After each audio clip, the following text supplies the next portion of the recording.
Welcome all, this is Himanshu. Today we will talk about some factors which affect the stock market the most. So in this video we will cover political factors, interest rate, unemployment, inflation, economic growth. These are the some factors which have to be considered while making this video. Okay.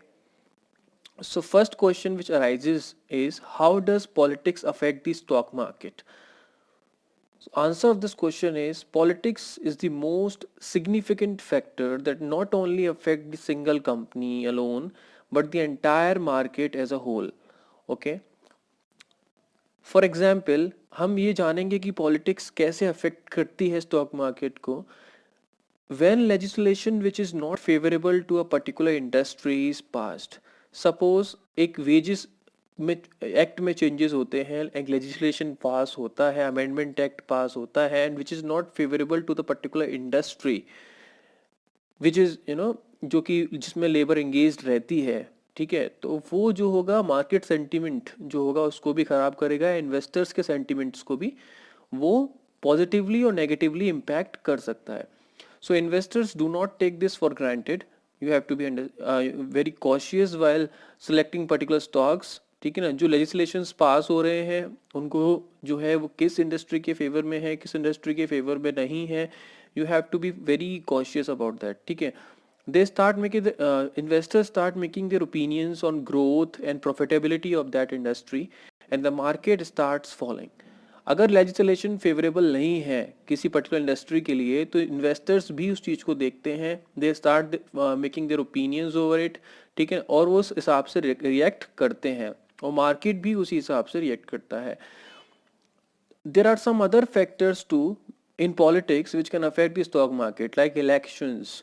Elections की बात होती है, अगर जो political party win करती है किसी election को तो पॉलिटिकल पार्टी के विजन क्या है, फ्यूचर गोल्स क्या है कंट्री को लेके, they even can affect the stock market. ठीक है, पॉलिटिकल स्टेटमेंट्स सबसे इंपॉर्टेंट चीज़ है कि अगर कोई लीडर है, पॉलिटिकल स्टेटमेंट्स उसके कैसे हैं, वो क्या देख रहा है, ठीक है, क्या करने वाला है, क्या स्टेटमेंट दे रहा है, these type of things can also affect the stock market. और next one is strikes and revolutions.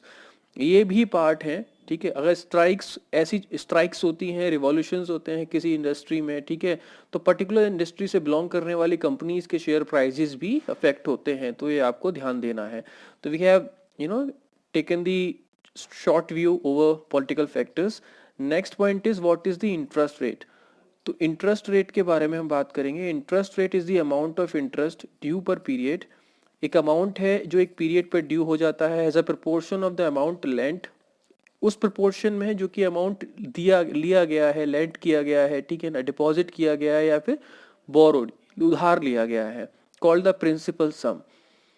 The total interest on the amount lent और borrowed depends on the principal sum. ठीक है, जो इंटरेस्ट का amount है वो depend करेगा कि कितना अमाउंट आपने जमा किया हुआ है या फिर उधार लिया गया है.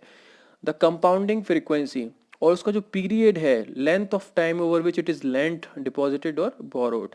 तो इंटरेस्ट के बारे में जब भी हम बात करेंगे तो उससे जुड़े हुए ये भी कुछ साथ में टॉपिक्स हैं जो कवर करने होते हैं. इंटरेस्ट का अमाउंट डिटरमिनेट होता है उसके लेंथ ऑफ टाइम जो कि जिसके लिए वो अमाउंट प्रिंसिपल सम को जमा किया गया है या फिर उधार लिया गया है. Next it, what are the bank rates. Bank rates कैसे अफेक्ट करते हैं स्टॉक मार्केट को, ये आपको ध्यान देना है. The rate at which bank lend to each other is called bank rate. Bank rate का मीनिंग आपने समझा कि जिस रेट से बैंक एक दूसरे में, यानी कि पंजाब नेशनल बैंक अगर हिंदुस्तान या फिर पंजाब नेशनल बैंक है, अगर बैंक ऑफ बड़ौदा को कुछ पैसा देती है, ठीक है ना, उधार देती है, तो उस केस के अंदर वो किस रेट पे दे रही है, that is called a bank rate. ठीक है ना, तो बैंक आपस में जब उधारी या फिर आपस में जो लेन देन करते हैं वो किस रेट पे करते हैं, that is called the bank rate. And this rate directly affect the stock prices. आपको ध्यान देना है कि बैंक को कभी कभी दूसरी बैंक से भी लोन लेने की रिक्वायरमेंट पड़ जाती है किसी को लैंड करने के लिए. तो वो जिस रेट पे दूसरी बैंक से पैसा ले रही है वो तो ऑब्वियस सी बात है उससे हायर रेट पे ही दूसरे व्यापारियों को लैंड करेगी. तो अगर उन व्यापारियों को, बिजनेस हाउसेस को उससे ज़्यादा रेट पे अगर लैंड होगा अमाउंट तो उसके हिसाब से उनका प्रॉफिट डिसाइड होगा कॉर्पोरेट्स का एंड स्टॉक प्राइजेस भी अफेक्ट होंगे। So next is consumer interest rates. तो ये भी आपको ध्यान देना है कि the rate at which loans are sanction to the consumers, जो रेट जिस पे कंज्यूमर्स को लोन सैंक्शनड होते हैं एज अ मॉर्टगेजेस और अ कार फाइनेंस, ठीक है, ये एग्जाम्पल है कि मॉर्टगेज के तौर पे या फिर कार फाइनेंस पे जो इंटरेस्ट रेट लगती है इसको कंज्यूमर रेट, ठीक है ना, ये भी अफेक्ट करती है कंज्यूमर स्पेंडिंग को डायरेक्टली, ठीक है ना, तो ये भी आपको ध्यान देना है। Next is effect of interest rate on stock market. तो क्या क्या इफेक्ट होते हैं इंटरेस्ट रेट के स्टॉक मार्केट पे, वो इंटरेस्ट रेट के वो आपको ध्यान दे रहा है। The investors sentiments are also affected by rising and falling interest rates. Interest rate का गिरना या फिर मतलब बढ़ना इन्वेस्टर्स के सेंटिमेंट को भी बहुत ज़्यादा अफेक्ट करता है। For example when the Fed announces a hike, I hope you know the meaning of the Fed, ठीक है, तो मैं इस पर्टिकुलरली नहीं जाऊंगा। आप अगर उस चीज़ से बिलोंग करते हैं, मैं मान के चलूंगा कि आपको ये चीज़ें मालूम है, ठीक है ना। तो for example when the Fed announces a hike both businesses and consumers will cut back on spending. जब इंटरेस्ट रेट में हाइक अनाउंस होता है तो उस केस के अंदर जो आप लोग होते हैं, कंज्यूमर्स होते हैं, वो अपनी स्पेंडिंग कम कर देते हैं। उन्हें मालूम है कि उन्होंने अगर पैसा उधार लिया हुआ है उस पर इंटरेस्ट उन्हें ज़्यादा देनी पड़ेगी, तो उनकी लिमिटेड इनकम में उनको अपनी स्पेंडिंग कट ऑफ करनी पड़ेगी और उस इंटरेस्ट के अमाउंट को पे करने के लिए। तो consumer spending is directly affected by the level of interest rate which will cause earnings to fall and stock prices to drop.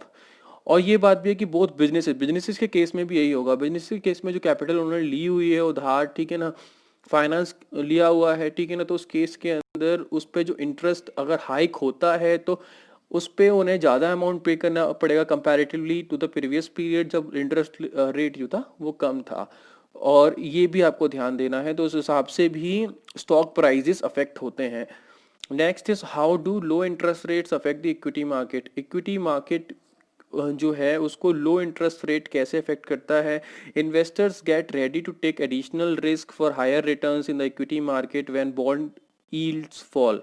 तो आपको ध्यान देना है कि इन्वेस्टर्स रेडी हो जाते हैं पैसा लगाने के लिए स्टॉक मार्केट के अंदर एडिशनल रिस्क लेने के लिए जब वो जानते हैं कि बॉन्ड यील्ड जो कि गवर्नमेंट बॉन्ड्स होते हैं 10 ईयर्स के, ठीक है, उनकी अगर जो यील्ड होती है, इंटरेस्ट रेट जो होती है, वो अभी अराउंड 6% के आसपास फॉल कर रही है, ठीक है ना, वो अभी 5.8 पे भी आ जाती है। तो अगर वो इंटरेस्ट रेट फॉल करती है तो उस केस के अंदर वो जानते हैं कि उनके जो डेट इंस्ट्रूमेंट्स हैं वहाँ उन्हें कम पैसा मिलेगा, ठीक है, तो वो इक्विटी मार्केट की तरफ अपना रुख देते हैं हायर रिटर्न्स लेने के लिए।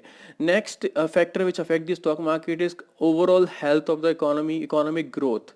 The economy's overall health has an impact on the stock markets in which there are many factors जो मैक्रो लेवल के हैं वो आपको स्टडी करने पड़ेंगे। जीडीपी रहा, प्रोडक्शन डेटा रहा, ये सब चीज़ें आपको ध्यान देनी पड़ेगी। एक कंट्री का जो मेन इंडिकेटर्स होते हैं कैसा वो अच्छा कर रही है बुरा कर रही है, तो उस चीज़ में भी इकोनॉमी को आपको देखना पड़ेगा।